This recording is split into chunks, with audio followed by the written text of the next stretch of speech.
Hello students, आज हम BA part second का जो फर्स्ट पेपर है मध्यकालीन भारत, उसकी शुरुआत करेंगे। इसके अंतर्गत हम मध्यकालीन भारतीय इतिहास को जानने के जो स्रोत हैं उनका अध्ययन करेंगे। इन स्रोतों के अंतर्गत हम विशेष रूप से जो सल्तनत कालीन स्रोत हैं उनका देखेंगे। किसी भी ऐतिहासिक काल को जानने के लिए हमें स्रोतों या साधनों की जरूरत पड़ती है। इसी तरह मध्यकालीन भारतीय इतिहास को जानने के लिए भी हमें कुछ साधनों की जरूरत है, जिनसे कि हम विश्वसनीय तरीके से इस समय का इतिहास जान सकें। मध्यकालीन भारतीय इतिहास को जानने के लिए हमारे पास पर्याप्त मात्रा में ऐतिहासिक स्रोत उपलब्ध हैं। मध्यकालीन भारत को हम सुविधा की दृष्टि से दो भागों में बांट सकते हैं। पहला है सल्तनत काल, जो 1200 से लेकर के 1526 ईस्वी तक है, और दूसरा है मुगल काल, जो 1526 ईस्वी से 1857 ईस्वी तक है। आज हम मध्यकालीन भारत के पहले भाग यानी सल्तनत काल को जानने के ऐतिहासिक स्रोतों का विशेष अध्ययन करेंगे। इस समय तत्कालीन मुस्लिम लेखकों द्वारा लिखे गए फारसी जो भाषा में जो ग्रंथ लिखे गए, उनसे इस काल के बारे में पर्याप्त जानकारी मिलती है। तत्कालीन मुस्लिम लेखकों द्वारा लिखे गए ये ग्रंथ या तो मुस्लिम शासकों के आदेश पर लिखे गए या फिर व्यक्तिगत रूप से लिखे गए थे। इस समय कई मुस्लिम विदेशी यात्री भी भारत आए थे। उन्होंने भारत में अपने प्रवास के दौरान जो कुछ देखा, अनुभव किया, उसको अपने यात्रा वृत्तांत के रूप में लिपिबद्ध किया। इन यात्रा वृत्तांतों से हमें इस काल के बारे में, मध्यकालीन भारत के इस काल के बारे में विस्तृत सूचनाएं प्राप्त होती हैं। मुस्लिम लेखकों के अतिरिक्त इन विदेशी यात्रियों के यात्रा वृत्तांतों से समकालीन शासक के इतिहास के बारे में पर्याप्त जानकारियां मिलती हैं।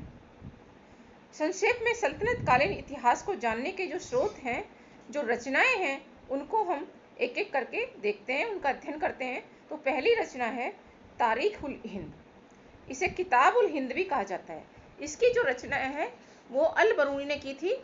अल बरूनी जो कि महमूद गजनवी के समय में भारत आया था। ये ख्वारिज़्म का निवासी था।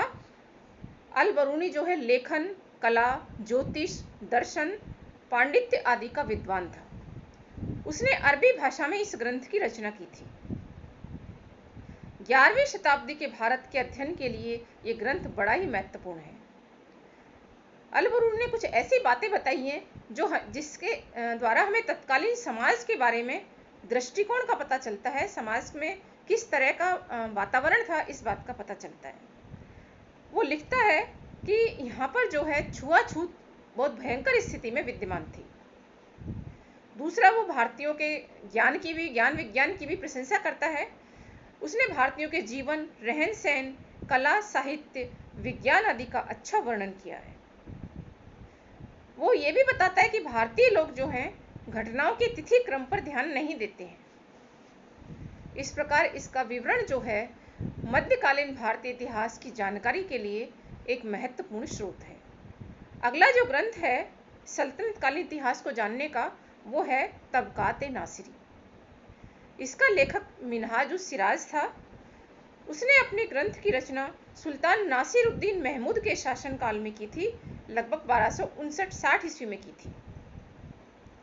नासिरुद्दीन के नाम पर ही उसने अपने इस ग्रंथ का नाम तबकात-ए-नासिरी रखा था। यह विश्व के समस्त मुस्लिम राज्यों का विस्तृत इतिहास है, जिसमें मनुष्य की उत्पत्ति से लेकर के 1260 ईस्वी तक लिखा गया है। यानी उस समय विश्व में जो मुस्लिम राज्य थे, उनका इसमें विस्तृत विवरण दिया गया है। अगला जो ग्रंथ है सल्तनत कालीन भारतीय इतिहास को जानने का, वो है ताजुल मासिर। इसका लेखक हसन निजामी था, जो खुरासान से भारत आया था। इस ग्रंथ में उसने 1191 ईस्वी से लेकर के 1217 ईस्वी तक का दिल्ली सुल्तानों का हाल लिखा है। इसमें उसने तराइन के प्रथम युद्ध, 1206 ईस्वी तक मोहम्मद गोरी के भारत पर आक्रमण, कुतुबुद्दीन ऐबक का शासनकाल, तो अंत में इल्तुतमिश के शासनकाल के शुरुआती 6 वर्षों का विस्तृत वर्णन किया है। इसमें घटनाओं के वर्णन में लेखक ने आलंकारिक भाषा का प्रयोग किया है। इससे हमें बड़ी सावधानी से इसके विवरण को प्रयोग करने की जरूरत है। लेकिन फिर भी उस समय के समाज और संस्कृति को समझने के लिए ये ग्रंथ काफी महत्वपूर्ण है। अगला जो ग्रंथ है सल्तनत कालीन भारतीय इतिहास को जानने का, वो है तारीख यामिनी। यह सल्तनत कालीन इतिहास को जानने का अच्छा स्रोत है। इसकी रचना अल उत्तबी ने की थी, जिसकी भाषा अरबी है। उसके इस ग्रंथ से हमें सुबुक्तगीन और महमूद गजनवी के 1020 ईस्वी तक के भारत पर हुए आक्रमणों की विस्तृत और महत्वपूर्ण जानकारियां प्राप्त होती हैं। सल्तनत कालीन भारतीय इतिहास को जानने का जो अगला ग्रंथ है, अगली जो रचना है, वो है अमीर खुसरो की रचना है। अमीर खुसरो एक महत्वपूर्ण लेखक था। उसने कई सारे ग्रंथों की रचना की, जिनसे हमें मध्यकालीन भारतीय इतिहास के बारे में विस्तृत और विश्वसनीय सूचनाएं प्राप्त होती हैं। अमीर खुसरो की गिनती उच्च कोटि के कवियों में की जाती है। वह अरबी, फारसी, तुर्की का अच्छा विद्वान था। वह एक कुशल संगीतकार भी था। अमीर खुसरो बलबन, अलाउद्दीन खिलजी, कुतुबुद्दीन मुबारक खिलजी और गयासुद्दीन तुगलक के दरबारों से संबंधित रहा था। वह दिल्ली के प्रसिद्ध संत निजामुद्दीन औलिया का शिष्य था। अमीर खुसरो ने अपने जीवन काल में अनेक ग्रंथों की रचना की, जिनमें से 6 ग्रंथ विशेष रूप से महत्वपूर्ण हैं। पहला ग्रंथ है अमीर खुसरो का किरान उस सादे। इसमें अमीर खुसरो ने सुल्तान कैकुबाद और उसके पिता बुगरा खां के बीच हुई भेंट का वर्णन किया है। दूसरा ग्रंथ है अमीर खुसरो का मिफ्ता उल फतूह। इसकी रचना अमीर खुसरो ने जलालुद्दीन खिलजी के शासनकाल में की थी। इसमें जलालुद्दीन खिलजी की विजयों का उल्लेख है। अगला ग्रंथ है अमीर खुसरो का खजाइन उल फतूह। इसे तारीख अलाई भी कहा जाता है। इसकी रचना अमीर खुसरो ने अलाउद्दीन खिलजी के शासनकाल में की थी, लगभग 1311 ईस्वी में। इसमें अमीर खुसरो ने अलाउद्दीन की उत्तर और दक्षिण भारत की विजयों, उसके समय हुए मंगोल आक्रमणों का विस्तार से वर्णन किया है। अलाउद्दीन खिलजी की विजयों की जानकारी प्राप्त करने का यह सबसे महत्वपूर्ण और विश्वसनीय स्रोत है। अगला ग्रंथ अमीर खुसरो का है देवल रानी तथा खिजर। इसका दूसरा नाम है आशिका भी है। इसकी रचना अमीर खुसरो ने अलाउद्दीन खिलजी के शासनकाल में की थी। 1316 ईस्वी में लगभग इसकी रचना की थी उसने। इसमें अमीर खुसरो ने अलाउद्दीन के बड़े पुत्र खिजर और गुजरात के राजा कर्ण की पुत्री देवल देवी की प्रेम कथा का वर्णन किया है। अगला ग्रंथ है अमीर खुसरो का नूहे सिपहर। इसकी रचना उसने कुतुबुद्दीन मुबारक खिलजी के समय में 1318 ईस्वी में की थी। इसमें उसने भारत के वैभव, जलवायु, वनस्पति, फल फूल और भारतीयों के रीति रिवाजों का वर्णन किया है। अगला ग्रंथ है अमीर खुसरो का, अगली जो रचना है उसकी, वो है तुगलकनामा। ये उसकी अंतिम रचना है। इसकी रचना उसने गयासुद्दीन तुगलक के शासनकाल में की थी। इस प्रकार अमीर खुसरो की रचनाएं जो हैं, दिल्ली सुल्तानों के शासनकाल के बारे में महत्वपूर्ण जानकारियां प्रदान करती हैं। अगली रचना है सल्तनत कालीन भारतीय इतिहास को जानने के लिए, वो है तारीख फिरोजशाही। तारीख फिरोजशाही की रचना जियाउद्दीन बर्नी ने की थी। यह सल्तनत कालीन ग्रंथों में सबसे अधिक महत्वपूर्ण है। इसमें बर्नी ने बलबन के सिंहासनारोहण से लेकर के फिरोज तुगलक के प्रथम 6 वर्षों के शासनकाल तक, यानी 1357 ईस्वी तक वर्णन किया है। वस्तुतः इसकी रचना 1357 ईस्वी में ही की गई थी। इस ग्रंथ में बर्नी ने अलाउद्दीन खिलजी के प्रशासनिक सुधारों, उसके द्वारा किए गए बाजार नियंत्रण, मोहम्मद बिन तुगलक की योजनाओं तथा उसके समय हुए विद्रोहों का विस्तार से वर्णन किया है। उसके लेखन की सबसे बड़ी खामी यही है कि उसने घटनाओं की तिथियां बहुत कम दी हैं और जो दी हैं वो गलत दी हैं। इससे हमें संदेह पैदा होता है। दूसरा उसके बारे में जो देखने में आता है वो ये है कि वो एक धर्मांध मुसलमान था। हिंदुओं के प्रति उसका रवैया सही नहीं था। वह हिंदुओं की कई जगह पर कड़ी आलोचना करता है, इसलिए इसको द्वारा जो विवरण लिखा गया है उसको हमें बड़ी सावधानी से प्रयोग करने की जरूरत है। अगली रचना है सल्तनत कालीन भारतीय इतिहास को जानने के लिए, वो है फुतूह उल सलातीन। इसका जो लेखक है वो ईसामी था। इस ग्रंथ को उसने दौलताबाद में लिखा था। यह उसने बहमनी साम्राज्य के संस्थापक अलाउद्दीन हसन बहमन शाह को के समय लिखी थी और उसी को उसने इसको समर्पित किया था। इसमें उसने महमूद गजनवी से लेकर के मोहम्मद बिन तुगलक तक का इतिहास लिखा है। उसने अलाउद्दीन की दक्षिण विजय, मोहम्मद बिन तुगलक के समय दक्षिण में हुए कुछ विद्रोहों, उसके द्वारा राजधानी परिवर्तन आदि का विस्तृत वर्णन किया है। अगला ग्रंथ है मध्यकालीन भारतीय इतिहास को जानने का, वो है रेहला। इसकी रचना इब्न बतूता ने की थी। ये मोरक्को का निवासी था, मोरक्को से आया था मोहम्मद बिन तुगलक के समय में। मोहम्मद बिन तुगलक ने उसे दिल्ली के काजी पद पर नियुक्त किया था।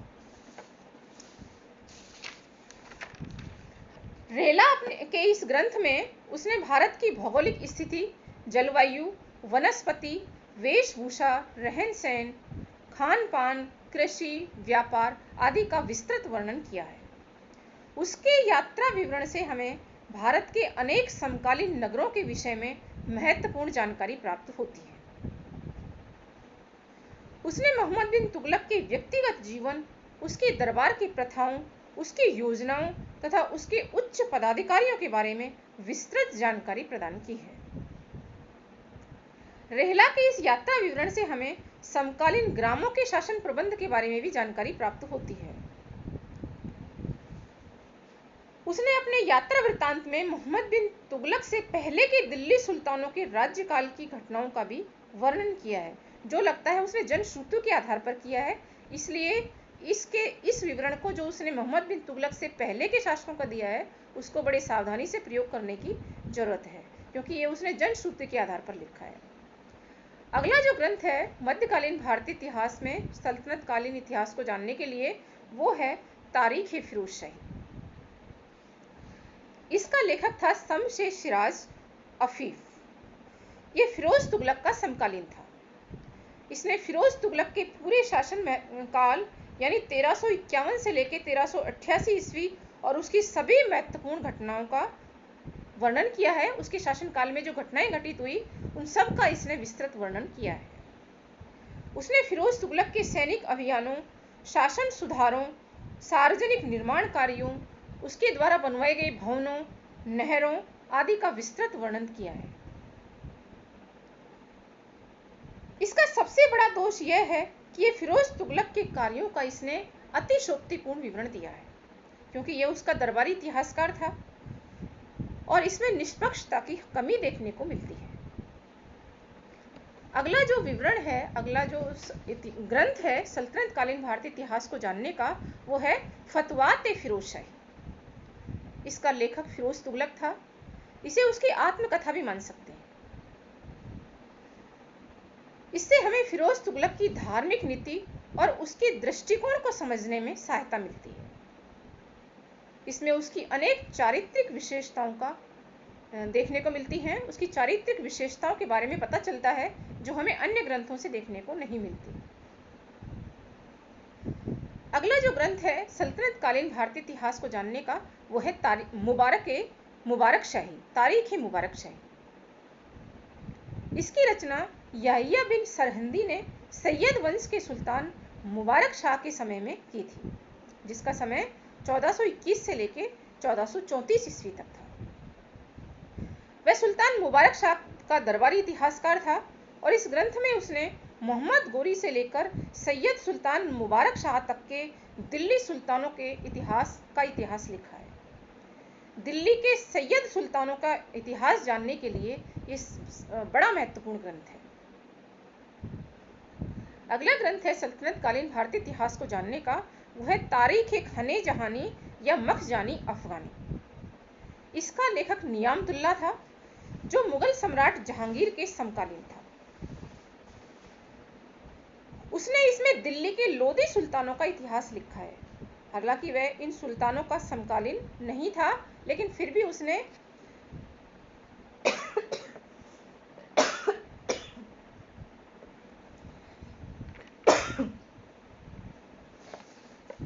इनके बारे में लिखा है, तो इसीलिए उसके विवरण को सावधानी से प्रयोग करने की जरूरत है, क्योंकि वह इस समय विद्यमान नहीं था।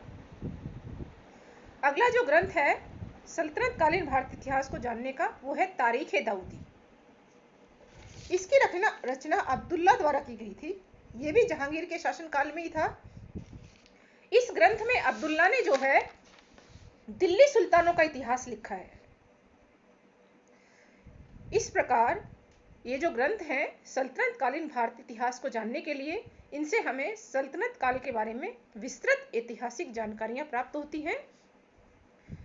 उपरोक्त ग्रंथ जो है सल्तनत कालीन इतिहास को जानने के लिए महत्वपूर्ण स्रोत हैं, लेकिन जो सबसे बड़ी बात वो ये है कि हमें इनका प्रयोग बड़ी सावधानी से करने की जरूरत है, क्योंकि ये सभी दरबारी इतिहासकार थे और इन्होंने उस समय के जो सुल्तान थे उनको आश्रय प्राप्त था। इसलिए निष्पक्षता की जो है हमें इसमें इनके विवरण में संदेह लगता है और बड़ी सावधानी से इनके विवरण को प्रयोग करने की जरूरत है। Thank you.